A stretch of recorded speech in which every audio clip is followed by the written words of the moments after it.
এই জন্য আমি ফরিদউদ্দিন মাসুদ সাহেবকে বলতে চাই যে আপনারও সামনে দিন আসতেছে, আপনারও দিন আসতেছে যে স্বৈরাচার শেখ হাসিনা দেশ থেকে পালাইছে। এখনো যদি কোনো স্বৈরাচার থাকে দেশে, আমরা যদি নিজের চোখে দেখতে পাই, তাহলে এই স্বৈরাচারকেও যে বাংলার জমিন থেকে বের করবো ইনশাআল্লাহ, ইনশাআল্লাহ বের করবো ইনশাআল্লাহ। ফরিদউদ্দিন মাসুদ উনি একজন ব্যক্তি হিসাবে অনেক বড় আলেম, উনি একজন সাইকুল হাদিস, আলহামদুলিল্লাহ খুব ভালো মানুষ, আলহামদুলিল্লাহ খুব ভালো। উনি একজন বড় আলেম, বুজুর্গ, তাহাজ্জুদ গুজারি, আলহামদুলিল্লাহ খুব ভালো। এটাতে আমাদের কোনো কষ্ট লাগার কিছু না, আলহামদুলিল্লাহ খুব ভালো।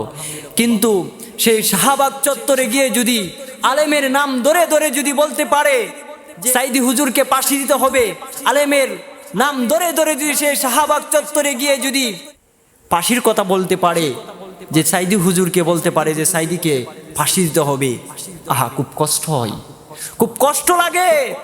মিথ্যা মামলায় সাইদি হুজুরকে প্রায় 13টি বছর সেই অন্ধকার জেলখানাতে রেখেছিল স্বৈরাচাররা। আর খুব কষ্ট হয় সেই শাহবাগ চত্বরে গিয়ে যদি মুনাফিকদের সঙ্গ হয়ে, জালেমদের সঙ্গ হয়ে যদি আলেমের নাম ধরে ধরে যদি বলতে পারে যে সাইদি সাহেবকে ফাঁসি দিতে হবে, সাইদি সাহেব হলো একজন রাজাকার, খুব কষ্ট হয়। একজন আলেম হয়ে যদি একজন আলেমকে ফাঁসি দেওয়ার কথা বলতে পারে, খুব কষ্ট হয়, খুব কষ্ট হয়। এই অন্তরে খুব কষ্ট লাগে প্রিয় ভাই আমার, অন্তরে খুব কষ্ট হয়। কি বলবো, আজকে বাংলার জমিনে এক বড় বিশাল বড় একজন আলেম চরমনায়ে নাইবি আমির সাহেব, উনি বলছে ফরিদউদ্দিন সাহেব অনেক বুজুর্গ মানুষ, অনেক আল্লাহওয়ালা, উনি হলো আমার একজন আত্মীয়, উনি বড় আলেম, বড় সাইকুল হাদিস। এই কথা শুনে আমার খুব ভালো লাগছে, খুব ভালো লাগলো। আত্মীয় তো হইতেই পারে, একজন আলেম মানুষ আরেকজন আলেমের সাথে সম্পর্ক রাখতেই পারে, একজন আলেম আরেকজন আলেমের আত্মীয়তা তো হইতেই পারে। কিন্তু এখন বর্তমানে চরমনায় আমির সাহেব বলেছেন যে কোনো আলেমকে যদি মিথ্যা মামলায় যদি কোনো জেলখানা ভরা হয়, তাহলে সেই জেলখানায় সেই টানা ঘেরাও দেওয়া হবে। আরে আমরা এই কথাটা শুনে খুব ভালো লাগলো, অন্তরটা ঠান্ডা হয়ে গেল, অন্তরটা ঠান্ডা হয়ে গেল। এই কথাটা শুনে খুব ভালো লাগলো। একজন আলেমকে যদি মিথ্যা মামলায় জেলখানার ভিতরে যদি ঢুকায় দেয়, তাহলে জেলখানা ঘেরাও দেওয়া হবে, টানা ঘেরাও দেওয়া হবে। খুব ভালো জিনিস এটা, একজন আলেম আরেকজন আলেমের পাশে থাকবে। কিন্তু এই কথার আনন্দটা তো আমরা আগেই পাইতাম যে মিথ্যা মামলায় মামুনুল হক সাহেবকে জেলখানার ভিতরে অনেক দিন প্রায় রেখেছিল, অত্যাচার করেছিল।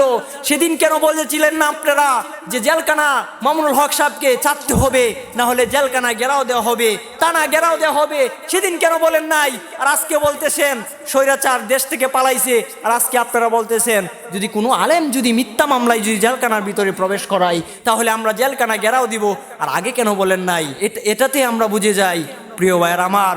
এজন্য আমি বলতে চাই যে ফরিদউদ্দিন মাসুদ সাহেবকে আপনারও সামনে দিন আসতেছে, আপনারও দিন আসতেছে, আপনারও দিন আসতেছে, আপনারও বিচার হবে বাংলার জমিনে, আপনারও বিচার হবে। যে আলেমকে আপনি বলতে পারেন যে আলেমকে ফাঁসি দেওয়ার জন্য যে হুজুর সাইদি হুজুরের কথা আমি নিজে শুনতাম, শুনতাম অনেক দিন প্রায় শুনতাম, সাইদি হুজুরের কথাগুলো শুনে শুনে নিজের চোখ থেকে পানি চলে আসছিল।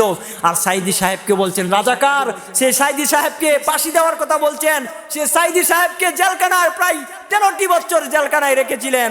খুব কষ্ট হয় একজন বড় আলেম, যে আলেমের মুখ থেকে আমরা শুনে শুনে বাণীগুলো শুনে শুনে মানুষের কাছে মেসেজগুলো পৌঁছে দিব, আর সে আলেমকে বলতে পারছেন যে আপনারা সে আলেম হলো রাজাকার, আলেমকে ফাঁসি দিতে হবে। এই জন্য আমি ফরিদউদ্দিন মাসুদ সাহেবকে বলতে চাই যে আপনারও সামনে দিন আসতেছে, আপনারও দিন আসতেছে যে স্বৈরাচার শেখ হাসিনা দেশ থেকে পালাইছে। এখনো যদি কোনো স্বৈরাচার থাকে দেশে, আমরা যদি নিজের চোখে দেখতে পাই, তাহলে এই স্বৈরাচারকেও যে বাংলার জমিন থেকে বের করবো ইনশাআল্লাহ, ইনশাআল্লাহ বের করবো ইনশাআল্লাহ।